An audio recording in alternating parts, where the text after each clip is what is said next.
వినాయక చవితి సందడి మొదలైపోయింది. వినాయక చవితి అనగానే మనందరికీ గుర్తొచ్చేది ఖైరతాబాద్ మహాగణపతి, ఆ తర్వాత బాలాపూర్ గణపతి. బాలాపూర్ గణపతి ఎంత ఫేమసో, ఆయన లడ్డుకి ఎంత ప్రత్యేకత ఉందో మనందరికీ తెలుసు. అలాగే ఆయన మండపం సెట్ కి కూడా అంతే ప్రత్యేకత ఉంది.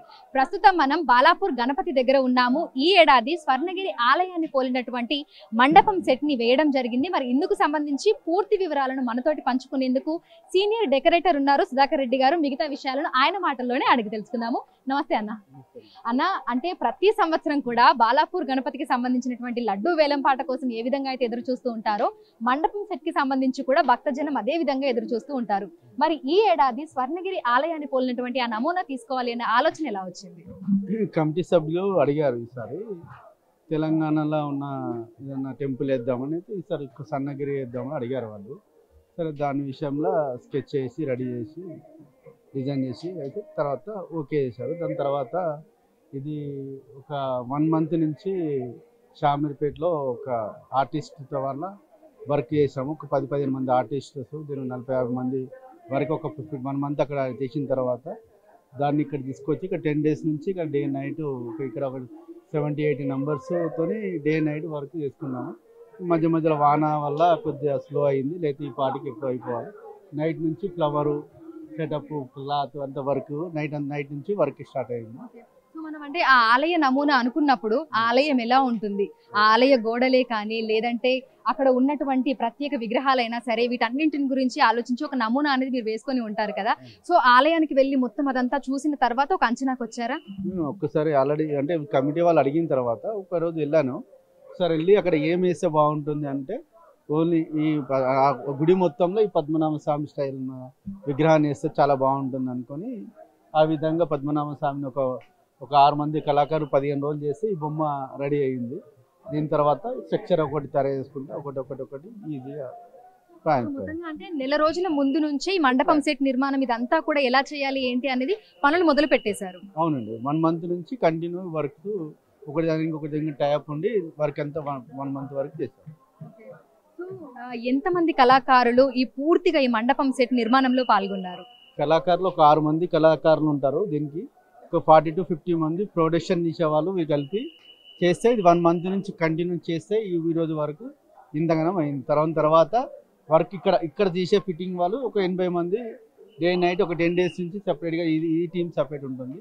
ఈ టీం వాళ్ళు ఫ్లవర్ పేస్టింగ్ వరకు, ఇది కలర్ పెయింట్స్ అంతా డిఫరెంట్ వాళ్ళు 80 మంది వరకు ఇక్కడ చేశారు 10 days నుంచి. షామీర్పేటలో అంటే మెటీరియల్ అంటే ఈ స్తంభాలు ఇవన్నీ ఎలా ఉండాలి ఏంటి అనేది మొత్తం అక్కడ చేసి పెట్టుకొని అక్కడ నుంచి మళ్ళీ ఇక్కడికి ట్రాన్స్పోర్ట్ చేశారు. సో అక్కడ తయారు చేయడం ఒక వంత అయితే దాన్ని తీసుకొని రావడం కూడా పెద్ద సమస్య, ఎందుకంటే వాతావరణం కూడా అనుకూలించట్లేదు కదా. మరి ఎట్లాంటి ఇబ్బందులు పడ్డారు? వాతావరణం అయితే వాన అయితే ఈసారి చాలా కొద్ది ట్రబుల్ ఇచ్చింది. 6 days వరకు ఆగింది. నైట్ నుంచి కంటిన్యూ పడుతుంది. కంటిన్యూ అయినా పొద్దున మార్నింగ్ 6 o'clock ఆల్రెడీ ఇక వాన అవుతట్లేని చెప్పి మేమే కంటిన్యూ స్టార్ట్ చేసినాం. వానతో పాటు వానలో అందరు 80 మంది తడుచుకుంటా అందరు వర్క్ చేశారు. ఎవరు కూడా డిసప్పాయింట్ లేకుండా చేశారు. ఇప్పుడు కొద్దిగా వాన కొద్దిగా వెలిసింది కాబట్టి మీకు క్లియర్గా ఒక 1.5 hourలో క్లియర్ అయిపోతుంది. ఎంతో ప్రత్యేకమైనటువంటి బాలాపూర్ గణపతికి సంబంధించినటువంటి ఆ మండపం సెట్ లో మీరు ఒక పాత్ర అవడము, ఇన్ని సంవత్సరాలుగా ఈ డెకరేషన్ పనులు ఇవన్నీ కూడా చూసుకోవడం ఏ విధంగా అనిపిస్తుంది? చాలా సంతోషం, అదృష్టం నాకు చేయడంకే. బాలాపూర్ గణేశునికి సెట్టింగ్ చేయడం చాలా అదృష్టం. Thank you. సో చూడొచ్చు, నిజంగానే స్వర్ణగిరి ఆలయంలో ఉన్నామా అనే విధంగా కూడా మండపం సెట్ ని ఎంతో అద్భుతంగా నిర్మించారు. మనకి లోపలికి ఎంటర్ అయిన తర్వాత ముందుగా అనంత పద్మస్వామి మనకి కనిపిస్తారు. అంటే మనము స్వర్ణగిరి ఆలయంలో ఏ విధంగా అయితే లోపలికి వెళ్ళిన తర్వాత మనకి పవలిస్తూ కనిపిస్తారో అదే విధంగా ఎక్కడ కూడా కొంచెం కూడా మనకి ఆ తేడా అనేది రాకుండా దాదాపు 60 మంది కళాకారులు ఎంతో అద్భుతంగా అనంత పద్మనాభ స్వామి విగ్రహాన్ని అయితే చేయడం జరిగింది. సో మనం బాలాపూర్ గణపతి దగ్గరికి వచ్చిన తర్వాత లోపలికి ఎంటర్ అయ్యాక మనకు ముందుగా అనంత పద్మనాభ స్వామి ఈ విధంగా కనిపిస్తారు. ఆ తర్వాత ఒక్కసారి మనం చూస్తే బాలాపూర్ స్వర్ణగిరి అని ఎంతో అందంగా పూలతోటి డెకరేట్ చేశారు. మొత్తంగా ఆ ఆలయ నమూనాని అక్కడ ఏ విధంగా అయితే ఉందో అదే విధంగా ఇక్కడ నిర్మించడంలో కళాకారులందరూ కూడా సక్సెస్ అయ్యారని చెప్పుకోవచ్చు. దాదాపు నెల రోజులుగా అనేక మంది కళాకారులు దీని వెనకాల ఉండి శ్రమించి ఎంతో సుందరంగా ఈ మండపం సెట్ అంతా కూడా నిర్మించారు. సో ఒక్కసారి మనం బాలాపూర్ గణపతిని దర్శనం చేసుకోవడానికి వస్తే స్వర్ణగిరి ఆలయానికి వెళ్ళి అక్కడ ఉన్నటువంటి వెంకటేశ్వర స్వామిని దర్శనం చేసుకున్న విధంగానే లోపలికి వచ్చిన తర్వాత అనంత పద్మనాభ స్వామి, అదే విధంగా ఎదురుగా వెంకటేశ్వర స్వామి, వీరిని దర్శనం చేసుకుంటూ వెళ్ళి లోపల బాలాపూర్ గణపతిని దర్శనం చేసుకుని వచ్చే విధంగా కూడా నిర్వాహకులు ప్రతి ఒక్క ఏర్పాటును కూడా ఇక్కడ పూర్తి చేయడం జరిగింది. అందంగా ఎంతో అద్భుతంగా కూడా మండపం సెట్ అలంకరణ అంతా కూడా చేశారు. విడుదల గౌరవ్తో Anjuma, big TV, Hyderabad. For more videos like this, subscribe Big TV channel.